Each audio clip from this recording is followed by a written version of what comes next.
changed for a lot of people. I'm a technology reporter and author, believe it or not, but since the pandemic hit and most of my work went away, I started a YouTube channel about my adorable pet ferrets. That sounds a bit bizarre, I know, but this is actually a true story. Disinformation and misinformation will also usually be stories that shock or amaze you. Perhaps they'll show someone behaving in an outrageously out of character way. You'll probably have a strong emotional reaction to what you're reading or seeing. Fake news posts are actually designed this way to get you thinking with your heart instead of your head, so that people share the story more readily. If a post you see makes you feel a strong emotion, then read the text carefully and with a critical eye. What are the facts mentioned in the text, and what are the opinions? Rein in your urge to click and share and do a little research. Copy some of the key phrases from the post, like the headline or the statistics quoted, and Google it. If such a shocking story were really true, then it would be covered in the mainstream news as well. So if you can't find sources across the political spectrum talking about it, then there's a very good chance it's not actually true. Now, if you don't manage to find that, ask the poster, the original poster, if they'd mind sharing with you a link to their source.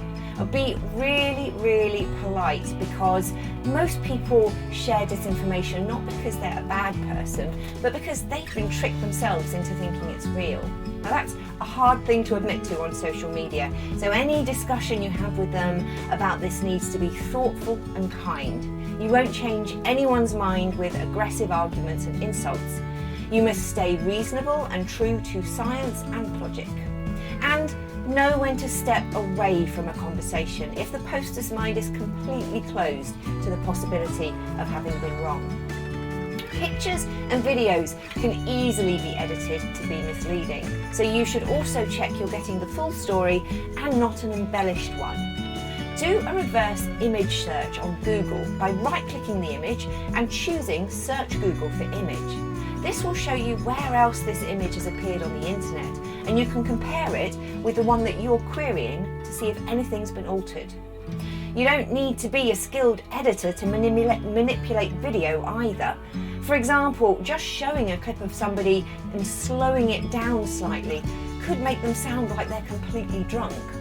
So I say, generally speaking, if you see a video and you think that it might be a bit odd, then assume that it's been tampered with and do all of the research steps that I mentioned before to try and validate the story before you go ahead and repost it.